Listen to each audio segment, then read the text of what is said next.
Bonjour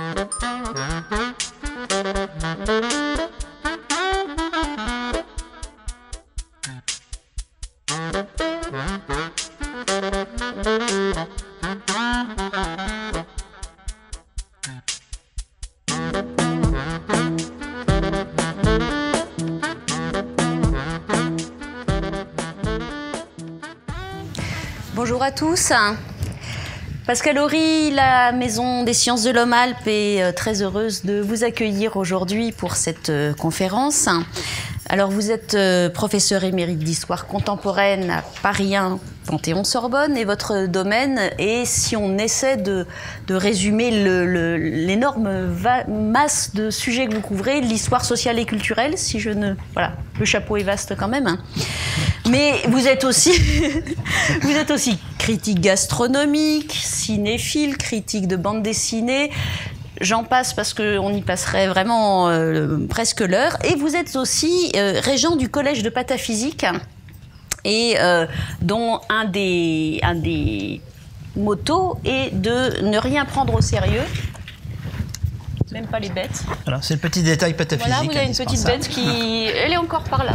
Oui, bon. C'est pas grave. Non, voilà. Ça fait un auditeur de plus. Ah, mais on paye de sa personne, hein, les messages pour... voilà, donc c'était une bête non identifiée. Elle est partie. Mais elle n'est pas... Les amis des bêtes ont constaté qu'elle n'est pas tuée. Hein. Ah non, je ne l'ai pas tuée. Je ne l'ai pas tuée, elle continue sa vie. Donc, vous êtes régent du collège de pataphysique qui a pour motto de ne rien prendre au sérieux, sauf la pataphysique qui ne prend rien au sérieux, sauf... voilà. Donc, c'est pour ça que la pataphysique, c'est la science, avec un S. Même. La science la plus absolue, la plus totale.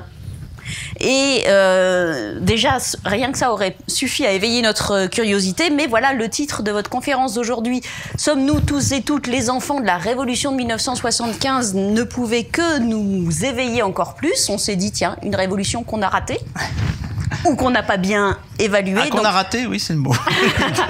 Dans les deux sens du mot, précisément. Et donc, on est très heureux de vous entendre parler de ça. On sait que dans vos publications récentes, il y a ce livre « L'entre-deux-mai », la crise d'où nous venons, 1968-1981, qui est donc une réédition avec des ajouts d'un livre de 1983. Et dont vous pouvez trouver des exemplaires à acheter ici. Et je précise aussi que notre conférencier intervient cet après-midi à 18h30 à la librairie Le Square, si vous voulez développer les conversations qui vont naître autour de cette conférence. Donc la règle du jeu, vous avez la parole pour une demi-heure. 5 minutes avant la fin, un auditeur bienveillant, néanmoins armé d'un gong, c'est presque contradictoire, parce que bienveillant mais armé d'un gong... Néanmoins, mais un petit gong. Un petit... Ah, bon. Fera entendre un bruit pour avertir tout le monde qu'il vous reste 5 minutes, et vous-même. Avertir surtout moi. À la suite de cela, le public vous adressera des questions et les discussions se développeront sans aucun doute. Encore merci d'être venu. Je vous cède la parole avec grand plaisir. Merci madame, merci à toutes et à tous de venir à l'heure du déjeuner. Vous ne sacrifiez pas le déjeuner, clairement, j'espère, mais j'en ai la preuve. Mais c'est déjà très méritoire. Pour deux choses, pour voir un PowerPoint qui est mon premier PowerPoint de texte, parce que j'étais très impressionné par les consignes que nous envoie Avenue Centrale, donc j'ai essayé de me... Je déteste les PowerPoint de texte. Moi, mes étudiants, je les ridiculise quand ils me présentent leur plan, en leur disant, écoutez, aucun intérêt de me projeter le plan. Bon, c'est ce que je vais faire, là. Parce que d'habitude, je projette des images. Alors, vous me direz, d'ailleurs, ce sont quand même des images, mais avec uniquement du texte. Bon. Et puis, deuxièmement, parce que je vais tester devant vous une réflexion à haute voix. Hein. Donc c'est pas une conférence que j'ai faite ailleurs, tout simplement parce que c'est un work in progress, à partir de travaux antérieurs, dont l'entre-deux-mai, cité à l'instant, et à partir d'un autre ouvrage, qui est le dernier ouvrage entièrement original que j'ai publié l'année dernière, Peuple souverain. Je vous ferai passer d'ailleurs les références rapidement dans un instant. C'est donc une réflexion en cours, depuis longtemps d'une certaine façon, depuis les années 80, mais cristallisée depuis peu, dans une perspective qui du coup est assez synthétique plutôt qu'analytique, donc très peu érudite, Tout ça en 30 minutes, vous allez voir que ça va être du domaine de la grande généralité, mais ça va susciter d'autant plus de questions. Pour moi, c'était un petit exercice d'épistémologie autour, point de départ, de la périodisation. La périodisation, et qui est au carrefour de ma propre bibliographie. Et en effet, vous avez défini mes préoccupations comme histoire sociale et culturelle, je le reconnais, c'est d'ailleurs le fléchage de mon poste qui vient d'être mis au concours. Mais j'insisterai sur le croisement, dans cet objet précis, là pour 30 minutes, de l'histoire politique et de l'histoire culturelle. Voilà donc la structure. Voilà, j'aurais jamais pensé que je projetterais un plan, mais bon, voilà. Voilà, vous la retrouverez à la fin. Vous saurez au moins où je vais, hein, puisqu'à l'oral, on peut parfois se perdre dans les circonvolutions et les circonlocutions. Et voici déjà donc les références rapides de 2 ouvrages. De celui qui vous parle, Peuple souverain de la Révolution populaire et la radicalité populiste, parce que je terminerai sur la question du populisme, ce qui n'est pas évident quand on lit l'intitulé, mais une question qui m'a préoccupé au point de sortir un essai historique l'année dernière chez Gallimard. Et puis cet entre-deux mai, qui a d'abord été sous-titré Histoire culturelle de la France, mai 68, mai 80, au Seuil en 83, qui est réédité, vous voyez, donc avec le sous-titre la crise d'où nous venons. J'ajoute 2 références, mais que vous pouvez facilement trouver sur Internet, à 2 articles que j'avais commis naguère, qui nourrissent au passage, mais peut-être 30 secondes de considération. L'un sur le basculement du goût dans le domaine des arts plastiques à travers la réhabilitation des peintres pompiers dans les années 70, un moment qui annonçait le postmoderne, sur lequel je terminerai presque, et puis modernisme fin de débat, dans la revue Le Débat, qui était un retour plus récent, donc c'est sorti en 2014, sur l'une des dernières querelles esthétiques à l'ancienne que ce pays, la France en l'espèce, est connu puisque il s'est agi d'une vraie querelle autour de l'esthétique musicale. Et je ne le traiterai pas en détail cette fois-ci, mais pour ceux d'entre vous qui auraient un rapport privilégié à l'esthétique musicale, peut-être qu'ils auraient intérêt à regarder ce que je dis là-dedans. Parce que pourquoi donc est-ce que c'est en musique qu'on pouvait encore connaître des querelles esthétiques à l'ancienne, qui ont complètement disparu, me semble-t-il, dans tous les autres domaines de l'art. Alors, effectivement, c'est une réflexion à haute voix, à partir déjà de cette notion de périodisation, qui a été travaillée par un certain nombre d'historiens, de philosophes, de lexicologues, etc. Je rappelle que la périodisation est une nécessité, pas simplement pour les historiens, mais pour les sociétés, et qu'on pourrait peut-être la réunir autour, là aussi, d'un croisement, le croisement entre la nécessité d'une scansion, on scande, et je rappelle que scander, c'est battre la mesure, hein, scander en latin au départ. Donc on mesure le temps en le soulignant, ce qu'on appelle les temps forts. Hein. Donc la périodisation, c'était un moyen de scansion, et il est intéressant de voir que c'est une étymologie qui renvoie à la poïétique. Hein. Et puis d'autre part, on nomme, et c'est là, et donc on donne du sens à l'histoire.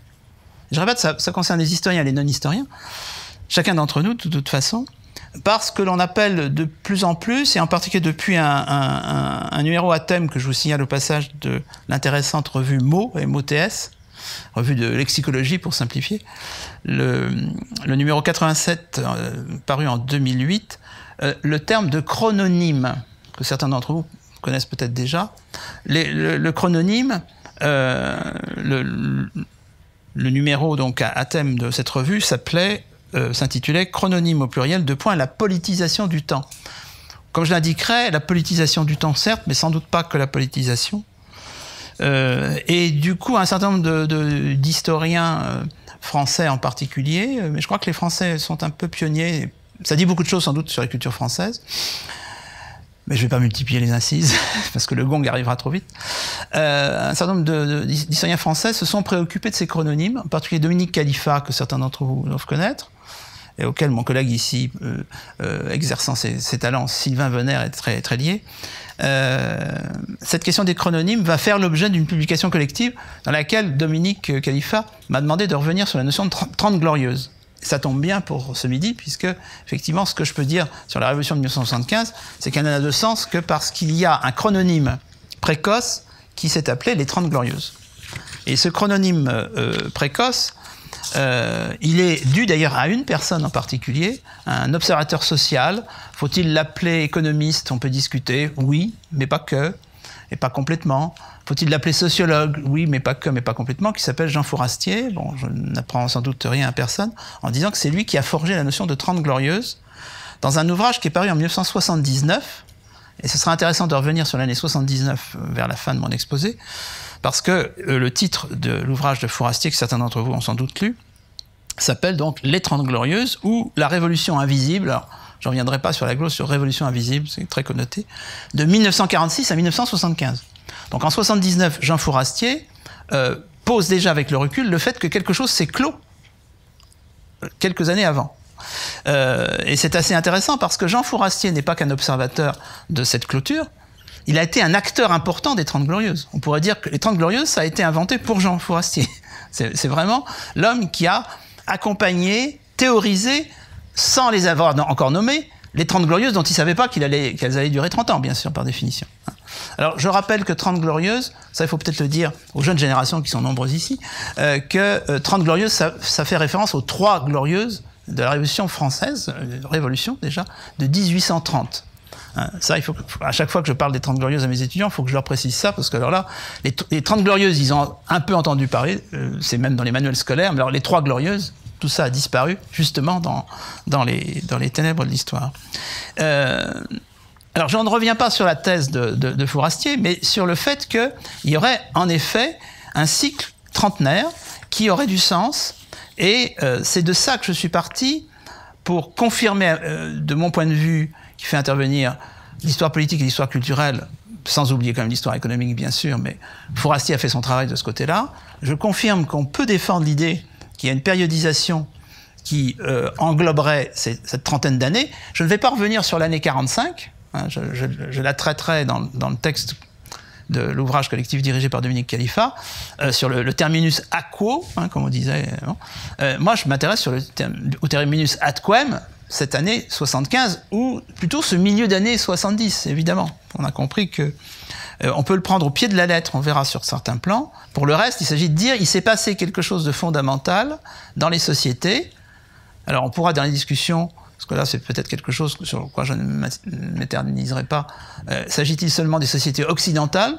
Pour moi ça fonctionne. Après, s'agit-il de toutes les sociétés? Bon, s'agit-il d'ailleurs, quand je dis occidentales, des pays qui à l'époque ne sont pas les pays de l'Est? C'est possible, mais encore, on le verra. À mon avis, ce qui se passe à partir de 1975, ça va évidemment toucher d'abord les pays de l'Est par l'effondrement du système soviétique. Donc, il se passe quelque chose, effectivement, au milieu des années 70.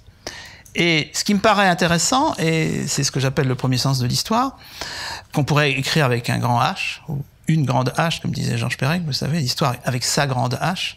Mais là, c'est un peu la grande H, c'est plutôt le petit H, malgré tout. Ce terminus atquem, il se lie traditionnellement par un ensemble de faits ressortissant à l'économique, au sens large du terme. De fait, faudrait-il ne pas dire, d'ailleurs, plutôt des événements? Parce que fait, je signale que tout le vocabulaire étant connoté, voire piégé, voire piégeux, fait, ça tire vers les sciences exactes, je trouve. Et ça pose un problème. Moi, je sais ce que c'est qu'un événement, sa dimension organique, sa dimension de surgissement, de cristallisation. Je ne sais pas forcément ce que c'est qu'un fait, en tant qu'historien. Alors, je ne dis pas que mes collègues pensent comme moi. Ils ne se sont sans doute pas posé le problème. D'ailleurs, je leur ai jamais posé le problème de savoir pourquoi ils utilisaient le terme de fait. Mais, bon, événement. D'événements économiques. Et on pense, à ce moment-là, à, entre guillemets, le premier choc pétrolier. 1973. Mais ce qui est intéressant, évidemment, dans ce premier choc pétrolier, qui n'est pas qu'une hausse des prix du pétrole, mais qui entraîne un certain nombre de conséquences en chaîne sur les indices de croissance et jusqu'aux indices de chômage, ou plutôt d'emploi et donc de chômage, c'est que ce choc pétrolier, évidemment, il n'a de sens que lié à la géopolitique. Guerre du Kippour et OPEP. Pas seulement guerre du Kippour. Hein. L'OPEP, là aussi, il faudrait faire toute une histoire de l'OPEP. L'OPEP est en train, dans les années 70, de conquérir une certaine autonomie, même une autonomie certaine par rapport à ce fameux Occident. On peut la dire relative, puisqu'un des leaders de l'OPEP à ce moment-là est plus que jamais l'Arabie Saoudite. Donc l'Arabie saoudite n'est pas, évidemment, complètement déconnectée de l'Occident.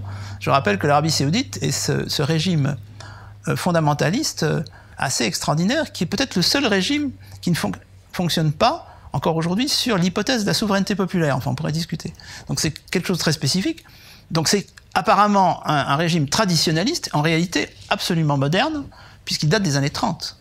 Le régime saoudien, dont le drapeau montre bien que c'est un régime qui renvoie à des traditions symboliques complètement différentes de celles de tous les autres, je rappelle que la Corée du Nord, elle, se fonde sur l'hypothèse de la souveraineté populaire.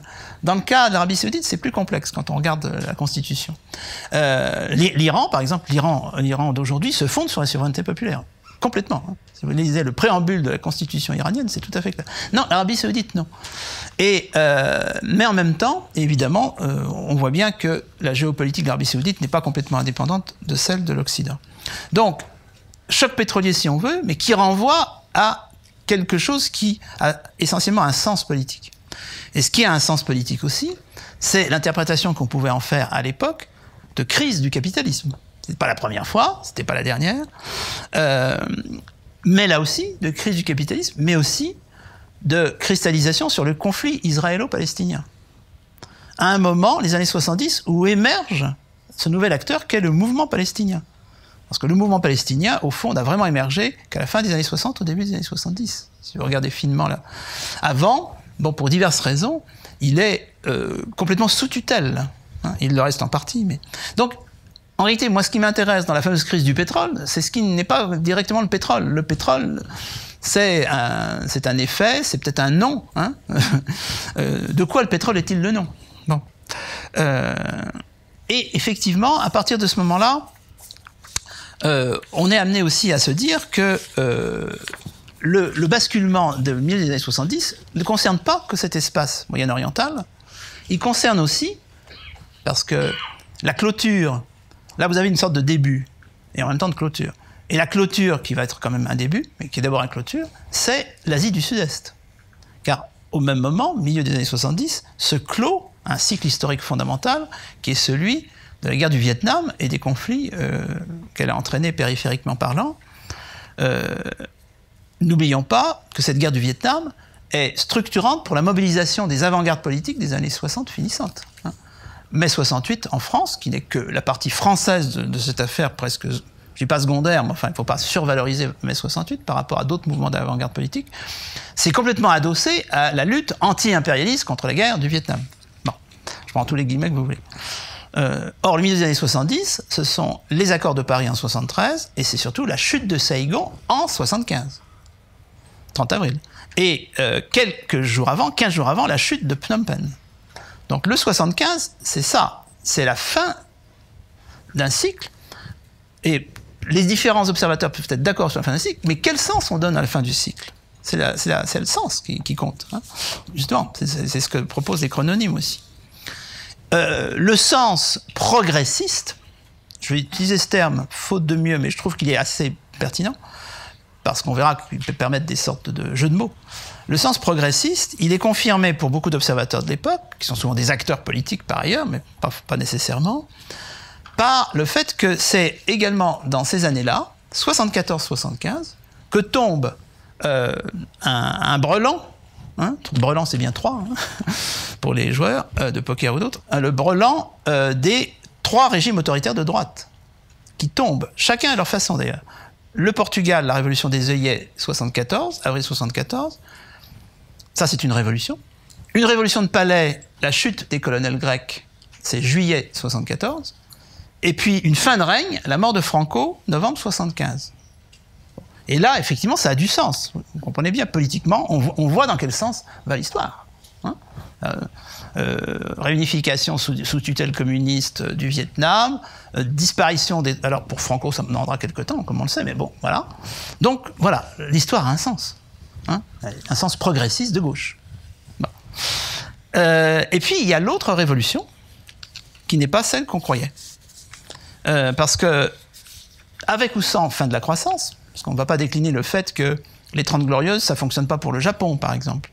Mais le Japon va connaître sa crise, mais plus tard. Bon. Bref. De toutes les façons, avec ou sans fin de la croissance, il y a bel et bien eu révolution politique, mais en sens contraire du sens assigné en 75. Quand on parle de révolution, il faudrait lire un ouvrage que je vous recommande au passage, bon, qui est un ouvrage de... Ce qui est intéressant, c'est un ouvrage de linguiste mais philosophe, c'est Jean-Claude Milner. Relire La Révolution, édition Verdier 2016. Mais c'est pas spécialement de Milner là que je vais m'inspirer, pour dire simplement que ce qui apparaît à ce moment-là avec recul, le recul que n'avait pas Fourastier en 79, le recul que nous avons aujourd'hui, on pourra dans la discussion revenir sur qu'est-ce que c'est que le recul, hein, pour un historien, parce que j'ai quelques petits avis tranchés là-dessus. Mais bon, c'est évidemment un basculement des systèmes de représentation, donc d'ailleurs des systèmes de pouvoir, donc des systèmes de production, donc des systèmes d'échange, etc. Et c'est clair, quand on dit qu'il y a révolution en 89, c'est la révolution des représentations. Hein, c'est que un ancien régime, mais régime au sens large du terme, passe la main à un nouveau régime. Et les contemporains en sont tout à fait conscients. Et c'est là que se pose la question de savoir de plus près ce que cache cette autre révolution, qui visiblement, avec le recul, n'est pas du tout ce que semblait annoncer sur le coup cette concentration d'événements politiques sur fond de crise économique, et d'abord une crise presque autant financière qu'économique, etc. Alors, ce sens politique renversé, je vais reprendre, par exemple, l'Asie du Sud-Est. À partir du moment où vous avez la chute de Saïgon, vous avez une nouvelle figure de victime, les boat people, qui est quand même différente. Et ça, c'est très sensible dès 75-76. La chute de Phnom Penh, une nouvelle figure de bourreau, les Khmers rouges. Ceux d'entre vous qui ont suivi un peu ça à l'époque, il y a le journal Le Monde avait joué un rôle dans cette affaire. Des figures qui, dans les deux cas, figures de bourreaux, figures de victimes, sont promues, entre autres par d'anciens 68ards qui sont en train de devenir les nouveaux philosophes, etc. Donc, une jeune génération intellectuelle qui a participé à un mouvement de radicalisation de gauche et qui, là, accompagne un mouvement qu'on peut qualifier de révisionniste à l'égard de l'hypothèse progressiste de 75, on sait où va l'histoire. Et sur le plan géopolitique, 76, c'est la mort de Mao, donc après la mort de Franco, la mort de Mao, mais la mort de Mao accompagnée quelques jours, presque quelques heures plus tard, de l'arrestation de la bande des quatre. Donc là, ça devient très intéressant, évidemment. La chute des Khmers rouges, c'est 79, l'entrée des Soviétiques en Afghanistan, 79. L'Afghanistan, c'est l'anti-guerre du Vietnam. C'est la guerre du Vietnam de l'autre camp. Le commandant Massoud prend en quelque sorte la place symbolique du général Giap. Ah oui, mais avec une inversion de sens. En tout cas partielle. Et la résultante idéologique de ça, et c'est ça qui m'intéresse en étant quand même plus culturaliste encore peut-être que politiste, mais je suis quand même politiste également, c'est que vous aurez, alors là c'est pas un brelan, c'est un carré, pour les joueurs de poker et autres, ce que je ne suis pas d'ailleurs. Peut-être le regretter, mais ce n'est pas vraiment dans le sujet. Le carré, c'est pas un brelan. Vous avez, on peut donner les dates exactes, vous voyez, 16 octobre 1978, Jean-Paul II, 11 février 79, Rouhollah Khomeini, 4 mai 79, Margaret Thatcher, 4 novembre 1980, Ronald Reagan. Ça, c'est le sens de l'histoire. Oui. Et c'est concentré. Alors, ce qui est intéressant d'autre part, c'est de voir que ça part du religieux. C'est-à-dire que, voilà, qu'une élection de pape paraît être une grande date. Franchement, les élections de pape, depuis quelque temps, ne paraissaient pas des dates essentielles. Depuis Jean 23, si vous voulez. Là, oui. Et Rouhollah Khomeini, évidemment. Deuxième remarque, quand je dis religieux, c'est du religieux politique. Comme je le signais tout à l'heure, il ne faut jamais oublier, mais ça, je n'apprends rien à personne dans cette salle, que l'Arabie Saoudite et l'Iran sont aux antipodes, et qu'en particulier une dimension fondamentale dans le cas de l'Iran, c'est que c'est une révolution islamique. C'est une révolution. C'est pour ça que quand vous lisez le préambule de la constitution iranienne, on va jusqu'à vous signaler que cette révolution a été confirmée par un vote, je ne vais pas le souvenir, mais ça doit être du style 98,5%. Ça, c'est dans la constitution iranienne. Vous n'imaginez pas qu'en Arabie Saoudite, on va utiliser un argument comme ça. Bon. Donc, c'est du religieux, c'est du politique.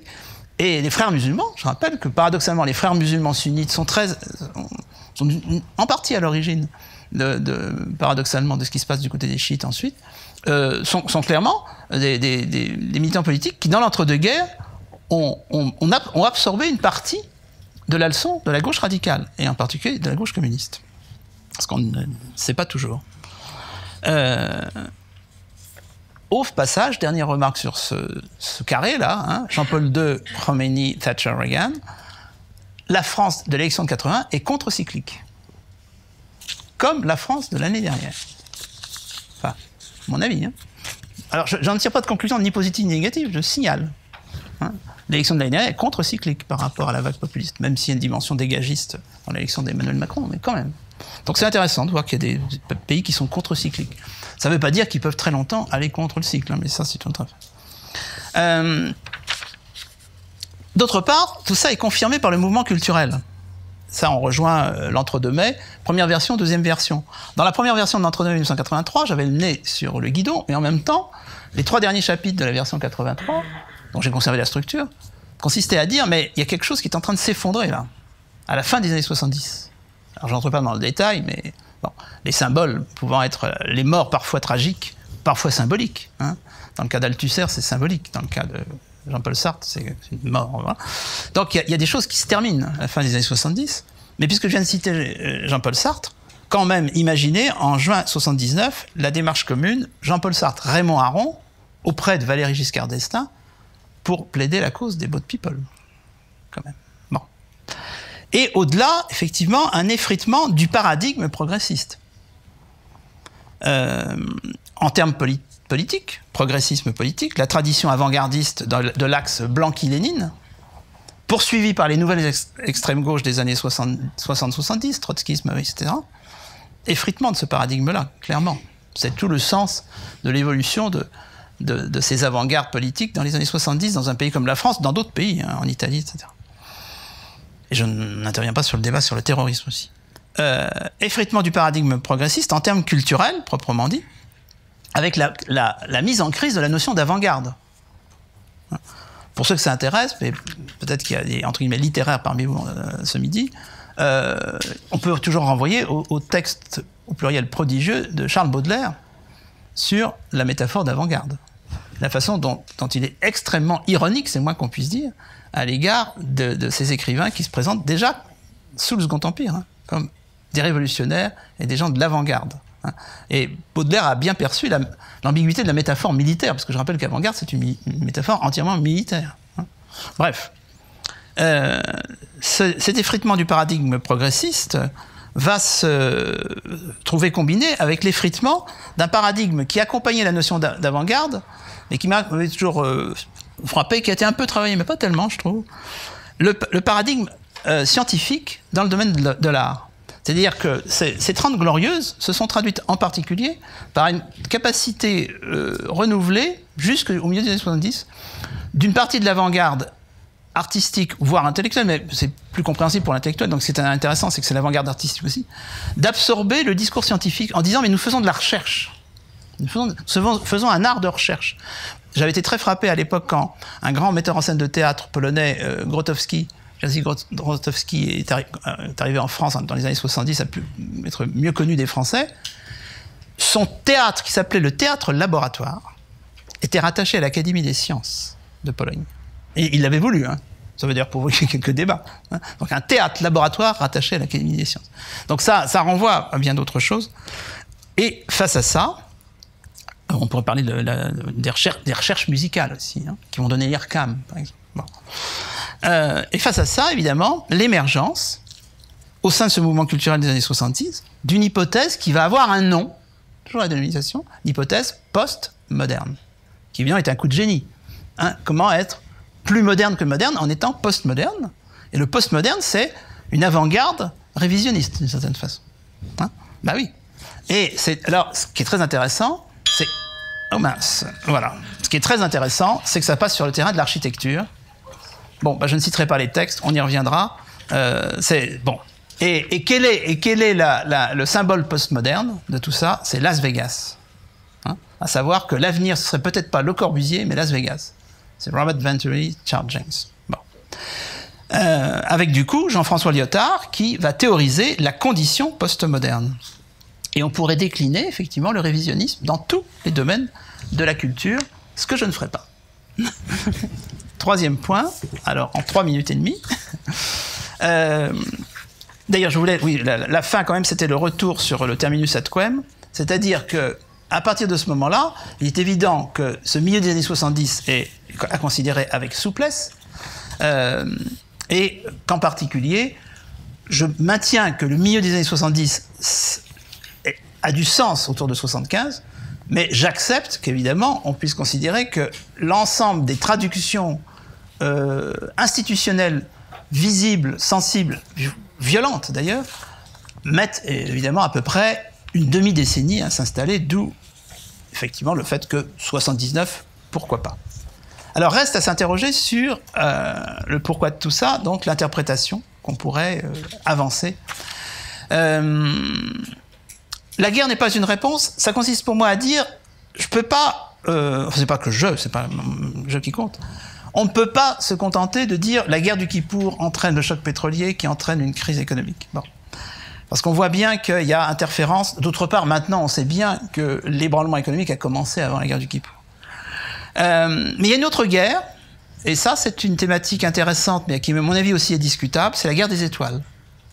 La guerre des étoiles, c'est-à-dire le discours initial de Ronald Reagan sur l'empire du mal, hein, qui a lieu devant un grand congrès évangéliste, ce qui vous permettra de mieux comprendre Donald Trump, via George Bush aussi. Hein. Evil Empire, et le fait que Reagan lance la thématique de l'empire du mal et le grand programme de l'initiative de défense stratégique, dont on a dit qu'elle avait acculé l'Union soviétique à une surenchère qui l'a fait s'effondrer, ce qui me paraît un peu simpliste, mais je signale que c'est une théorie très répandue, et en tous les cas intéressante. Eh bien, le texte de Reagan, que je suis allé regarder, met en avant l'histoire, hein, en disant que c'est l'histoire qui explique qu'il y a un empire du mal et qu'il faut se mobiliser et ne pas accepter les compromis d'avant. Bref, la guerre n'est pas une réponse, mais qu'est-ce qui serait une réponse? Bah, évidemment le politique. Et là, le politique, c'est la négation de la guerre par d'autres moyens, si on inverse la formule de Clausewitz. Il y a de nouvelles ressources politiques qui s'ouvrent à partir de ce moment-là, à partir de la fin des années 70, à partir du carré dont j'ai parlé tout à l'heure, et qui sont fondées sur la confirmation de l'échec ou de la transformation de l'hypothèse progressiste, et en particulier de gauche radicale. Prenons par exemple l'évolution des avant-gardes françaises. Ce sont des avant-gardes qui passent de ce que j'avais appelé dans l'entre-deux-mai du gauchisme généralisé au gauchisme spécialisé. Hein, à partir du début des années 70, on passe au gauchisme spécialisé. On pourra tout à l'heure dans la discussion reprendre l'exemple de la loi Veil.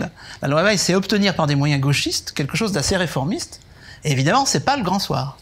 C'est quelque chose de fondamental, anthropologiquement parlant, la loi Veil. Mais c'est évidemment pas le grand soir de 68. Je pense qu'à ce moment-là, il faut se poser la question de savoir s'il n'y a pas effectivement derrière tout ça une forme de révolution culturelle, je suis obligé effectivement de résumer, de chercher les réponses aux questions du politique dans le culturel.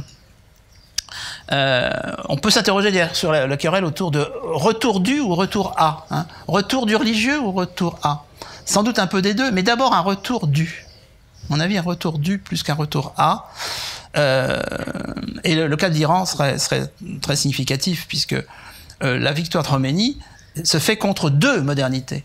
Celle du Shah, la Révolution blanche, et celle de Shapur Bakhtiar, par exemple, auquel je me permets de rendre hommage dans Peuple souverain, parce que je trouve que c'est un personnage qui, évidemment, a été calomnié à cette époque-là, et qui est mort à Suresnes, petite ville bien calme de la banlieue parisienne, égorgée d'un nombre de coups de couteau inimaginables. Bref, donc, ça, et bien entendu, la société iranienne vote Khomeini, hein, ça c'est clair. Je suis en train de dire ça, je ne suis pas en train de vous dire qu'elle aurait dû voter Shapur Bakhtiar.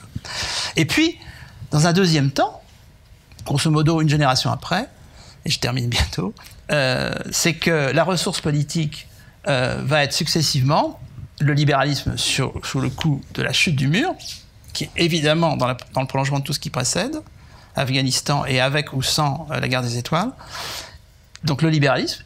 Et puis dans un deuxième temps, la ressource politique du libéralisme s'épuisant en partie, ou en totalité, en partie, le populisme.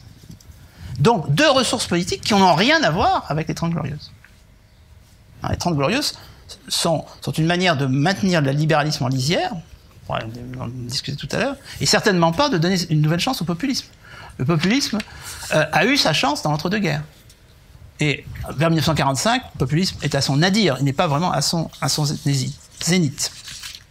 Et donc, ce que j'appelle révolution culturelle, c'est la nécessité d'interroger la société dans ses profondeurs, avec un petit principe simple et de bon goût, la société a toujours raison. Mais ses raisons, sa raison, ce sont ses intérêts. D'où l'intérêt, d'ailleurs, si j'ose dire, de considérer où sont les intérêts de qui à un certain moment. Par exemple, il n'est pas niable que cette société, indépendamment de tout ce que j'ai dit, était engagée déjà en 1975 et a continué sur cette voie. Alors, il s'agit de la société occidentale, des pays de l'Est incontestablement, à mon avis, d'une bonne partie des autres pays. Donc, qu'on ne m'objecte pas que ça c'est occidentaux-centré, pas du tout. L'individualisme et la mondialisation. Sauf qu'une fois qu'on a dit ça, nous le disons tous, on a dit qu'à peine la moitié, c'est qu'il faut tenir compte de la dialectique. La poursuite de la logique individualisante n'est pas incompatible avec des phénomènes de masse. Hein, j'ai été frappé, les manifestations Charlie, c'était des manifestations de masse, plusieurs millions, d'individualistes. Très clair. C'était plus du tout le style de manifestation 68arde. De même, les tropismes dits identitaires ne sont pas contradictoires avec la poursuite de la mondialisation. Hein, là aussi, il faudrait développer. Parce qu'on fonctionne comme si ceci tuera cela. Mais non, la mondialisation peut justement nourrir le nationalisme. Voilà. Hein, c'est complètement discutable de dire, bah oui, la mondialisation nourrit l'internationalisme.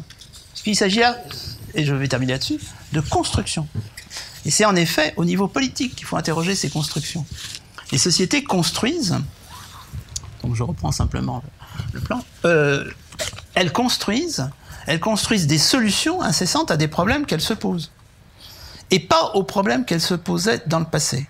Et c'est pour ça que je termine Peuple souverain par une phrase qui certainement doit déplaire à certains collègues historiens, qui peut en décourager d'autres et porter au suicide, bon, d'accord, mais à laquelle je crois profondément.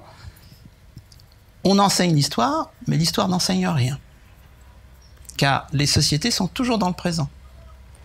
L'histoire n'est pas dans le passé. Hein. L'histoire est toujours dans le présent, mais elle se tourne vers le passé pour donner du sens au temps. D'accord. Mais en quoi est-ce qu'une société peut entendre ça? Elle n'a aucun intérêt, justement, à entendre ça. Et je vous donne, pour ce qui peut paraître très abstrait, je vous donne un exemple. Dans le vote populiste à travers le monde, prenons le vote populiste en France. Prenons par exemple le Rassemblement national, ex-Front national. Vous savez bien qu'il y a une forte proportion de descendants d'immigrés qui votent Front national. Mais c'est parce que ce n'est pas les mêmes, c'est les bons immigrés. Italiens, espagnols, portugais. Donc, à quoi sert l'histoire? Évidemment à rien à ce stade, puisque les sociétés sont dans le présent. Elles vous diront, bien entendu, ce n'est pas la même chose.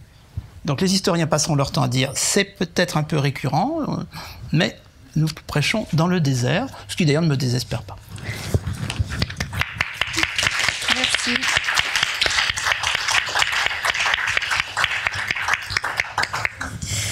Merci pour ces réflexions qui, effectivement, nous emmènent loin, large, voilà, bien au-delà des 30 Glorieuses et même de leur rapport à notre présent.